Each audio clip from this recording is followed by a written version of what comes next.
চিহ্নিত হওয়ার এক নাম্বার আলামত হলো জিহাদের কথা সে সহ্য করতে পারে না।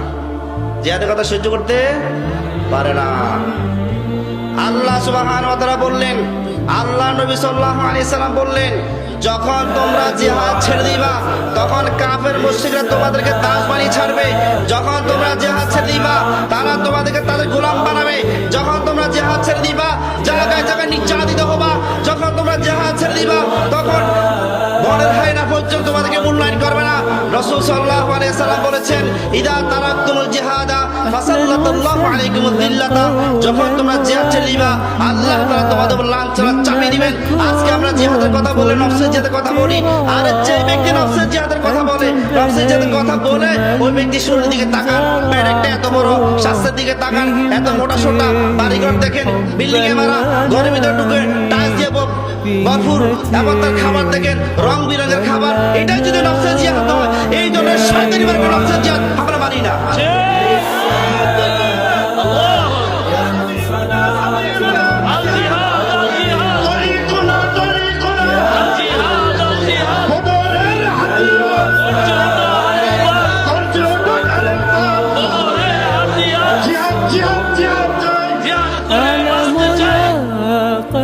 মনে রাখতে হবে, আমরা স্লোগান দিচ্ছি হুঁশিয়ার সাবধান ইসলামের দুশমনরা। আমি এই স্লোগানের সাথে ইসলামের দুশমনরা সবসময় হুঁশিয়ার, আপনি আমি হুঁশিয়ার না। যদি আপনি আমি হুঁশিয়ার হতাম তাহলে এই দেশে আল্লাহর বিরুদ্ধে কথা বলার লোক খুঁজে পাওয়া যেত না। যদি আপনি আমি হুঁশিয়ার হতাম নবীকে গালি দিয়ে কেউ পারতো না। আমি যদি হুঁশিয়ার হতাম তাহলে ইসলামের বিরুদ্ধে কেউ কলম ধরতে পারতো না। আমি যদি হুঁশিয়ার হতাম তাহলে নবীকে কেউ গালি দেওয়ার সাহস পাইতো না। আমি যদি হুঁশিয়ার হতাম নাস্তিক বেঈমানরা এইভাবে ৭০ বছর রাজত্ব করতে পারতো না। সুতরাং একটু থামেন, সুতরাং পরিষ্কার হতে হবে, ইসলামের দুশমন হুঁশিয়ার সাবধান, ওরা সবসময় সাবধান। যখন করোনা ভাইরাসের জজকার, এটা একটা ধোঁকা ছিল, করোনা ভাইরাসের জজকার তখন আপনার আমার ইমানকে নষ্ট করার জন্য সিলেবাসে প্রবেশ করে দিল দারুণ মতবাদ, ট্রান্সজেন্ডার মতবাদ। আপনি ঘুমাইছেন কেন? কোথায় ছিলেন? শত্রু তো করে সব কাজ করে ফেললো।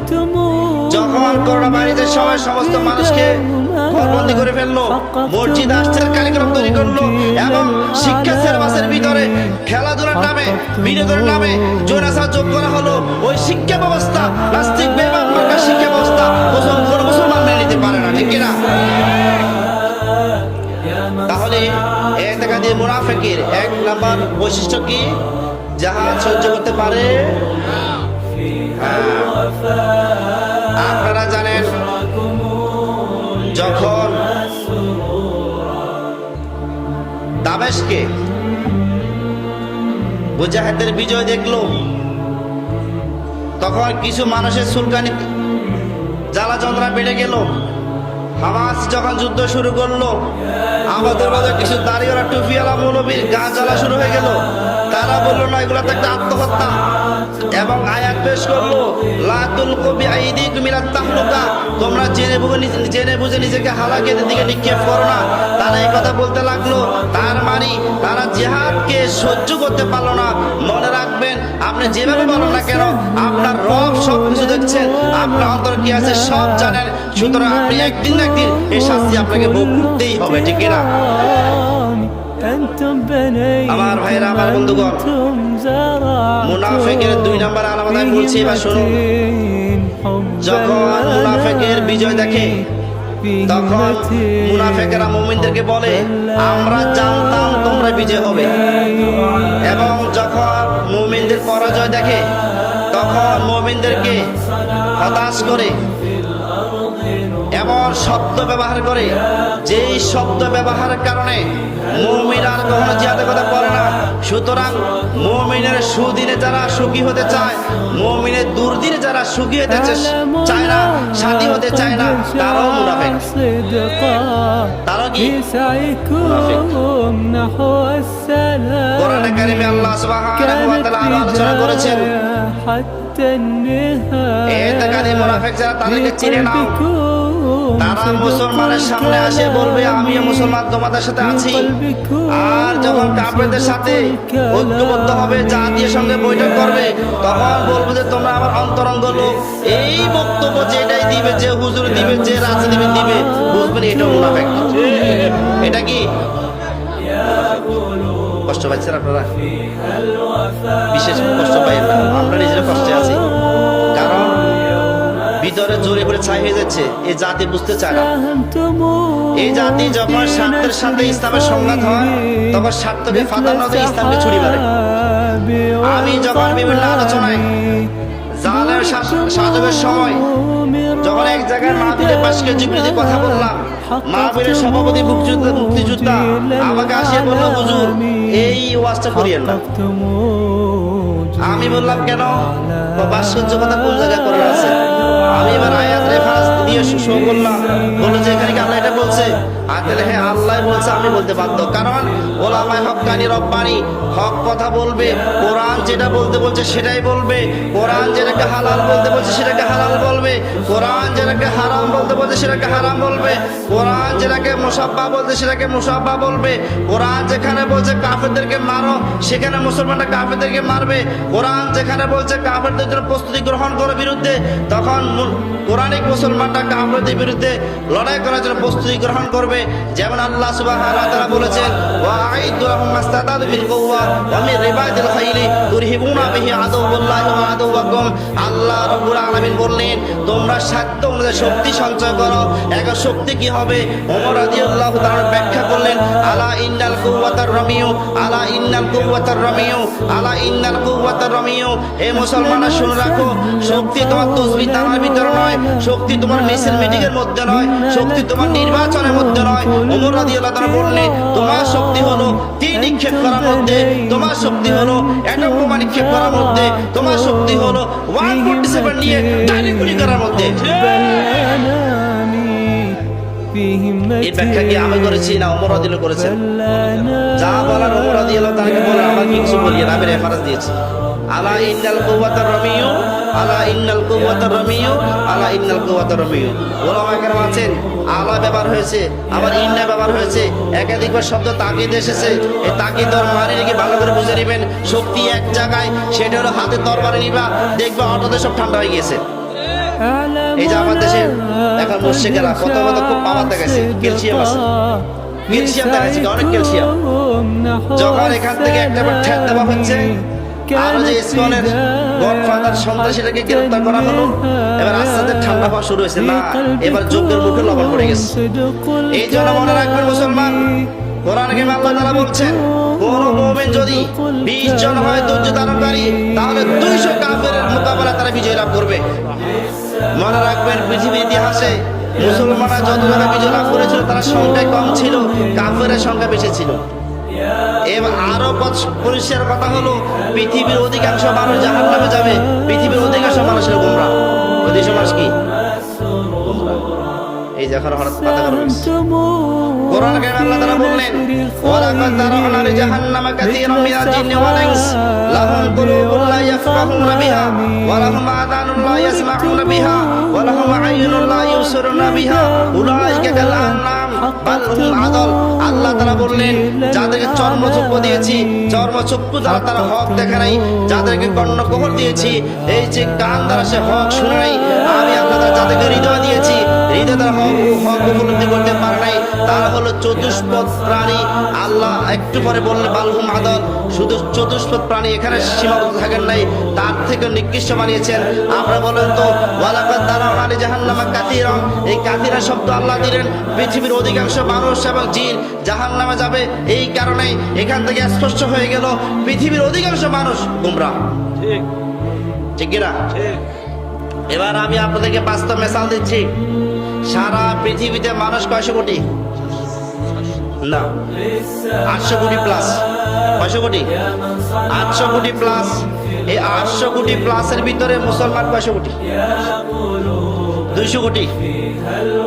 এবার আপনি বলেন, 800 কোটি থেকে যদি 200 কোটিকে বাদ দেন, আর থাকে কয়শো কোটি? 600 কোটি বেশি না? 800 কোটি 200 কোটি বেশি।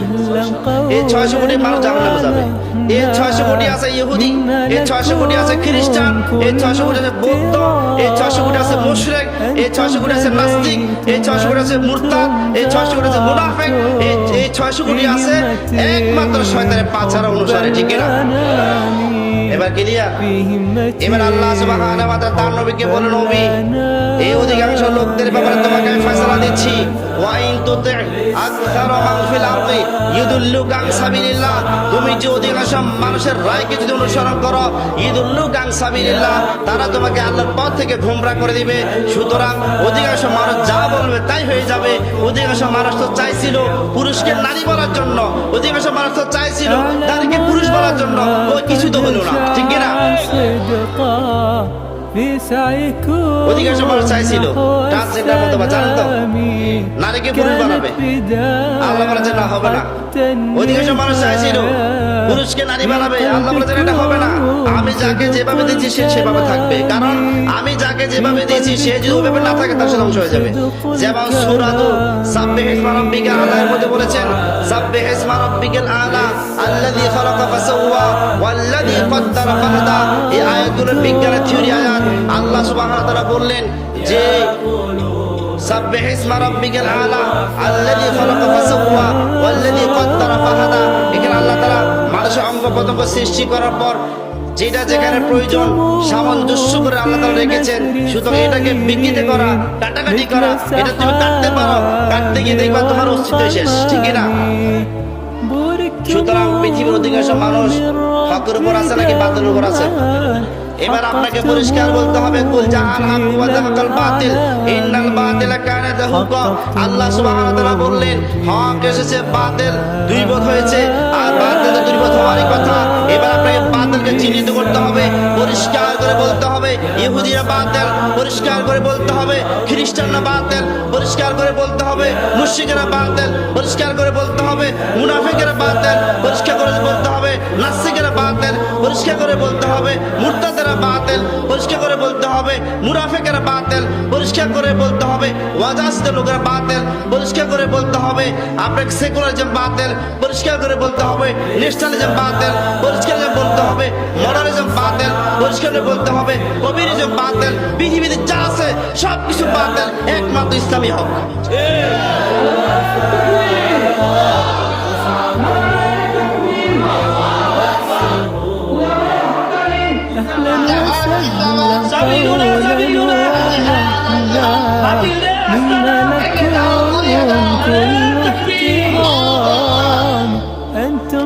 সুতরাং আল্লাহ সুবহানাহু ওয়া তাআলা বললেন লা তালবিসুল হক বিল বাতিল, হকের উপর বাতিলের লেবাস পরিধান কখনো করাবে না। কারণ যখন তুমি হিকমতের নাম দিয়ে হকের উপর বাতিল লেবাস পরিধান করাবা, জিহাদের আয়াতকে বিকৃত করবা, কিতালা আয়াতের অর্থ অপব্যাখ্যা করবা এবং আত্মশুদ্ধির নামে তাগুতের পূজা করবা, তখন আর তুমি আর আপন জায়গা থাকবা না, তুমি ভালো করে একটা ফির মুনাফিক হয়ে যাবা। আমার ভাইয়েরা, যে কথাটা বলছিলাম আকীদাগত মুনাফিক, এটি ভয়ঙ্কর একটি রোগ। কারণ এই রোগে যারা আক্রান্ত হবে সে যদি বড় পিশাব হয় তাহলে সে জাহান্নামে যাবে।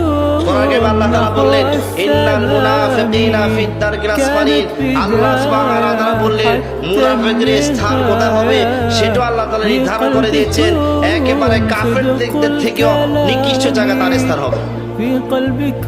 এই জন্য হক থেকে যারা সরে যাবে তারা মানুষই না, তারা কি না, মানুষের কাতারেই না তারা, যদিও রূপে মানুষ হয়। এবার আপনারা দেখেন যারা অনেকে আমাদের অনেক ভাইরা আছে এবং মুসলমানদের থেকে, যে ওই যে মেসি, রোনালদো, নেইমার আছে, ওদের তাদের মডেল, বিশেষ যুবকগুলো ওদের আইকন। এই মুসলমান তোমাকে কোন জিনিস ধরছে? এই ইহুদিগুলো তোমার আইকন কেমনে হয়? তোমার কমান্ডার কেমনে হয়? যদি বলো ফুটবল খেলা সেই জন্য আইকন, এই ফুটবল খেলা নিয়ে তুমি জাহান্নামে চলে যাবে। ফুটবল খেলা সহ তুমি জাহান্নামে যাবে। নবীজি বলতেন মান তাসাব্বাহা বিকওমিন ফাহুয়া মিনহুম। আপনি যখন ইহুদিদের সাথে আপনার জীবন সাদৃশ্য হবে, আপনি কিয়ামতের দিন ইহুদিদের সাথে থাকবেন। আপনার জীবন যখন খ্রিস্টানদের সাথে সাদৃশ্য হবে তখন আপনি খ্রিস্টানদের সাথে থাকবেন, ভেবে নেবেন।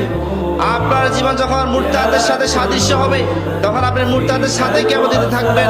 সুতরাং আপনি আপনার জীবন যার সাথে মিলবে কিয়ামতের দিন তার সাথে থাকবেন। আপনার জীবন যদি নবীর সাথে মিলে তাহলে কিয়ামতের দিন নবীর সাথে থাকবেন।